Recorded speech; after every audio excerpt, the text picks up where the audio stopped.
ఇక్కడ ఇది నేను చెప్పాను కదా. ఇప్పుడు ఫర్ ఎగ్జాంపుల్ ఇందిరాగాంధీ ఉందండి. ఇందిరాగాంధీ పెద్ద కొడుకు ఉన్నాడు సంజయ్ గాంధీ. సంజయ్ గాంధీ చచ్చిపోయాడు ఇది ఫ్లైట్ యాక్సిడెంట్లో.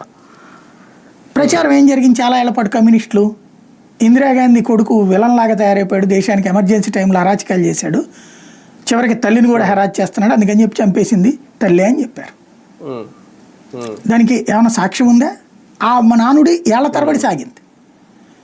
ఇప్పుడు వాళ్ళ కుటుంబాన్ని గురించి ఎవరు మాట్లాడలేదు కాబట్టి, ఇంకోటి కమ్యూనిస్టులు వాళ్ళకి క్లోజ్ అయ్యారు కాబట్టి ఆ చర్చ పక్క వెళ్ళిపోయింది.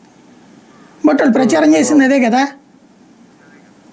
అదే సందర్భంలో ఇందిరాగాంధీ మర్డర్ వెనకాలన సోనియా గాంధీ ఉంది, చేయించింది. ఇది కొంతకాలం ప్రచారం చేశారు. ఏముంది అది అందులో? రాజీవ్ గాంధీ మరణానికి వెనకాల కేజీబీ ఉందని ప్రచారం చేశారు. ఇది రష్యన్ కేజీబీ, ఎవరు సోనియా గాంధీ కేజీబీ ఏజెంట్ అని చెప్పి అది బీజేపీ వాళ్ళు ప్రచారం చేశారు.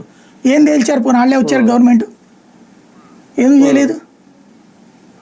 ఇవన్నీ మాట మనం అనిపడేస్తే బట్ట కాల్చి మీదేస్తాం, తుడుచుకోండి మీరు, అదో సిస్టమ్ నడుస్తుంటుంది అంతే.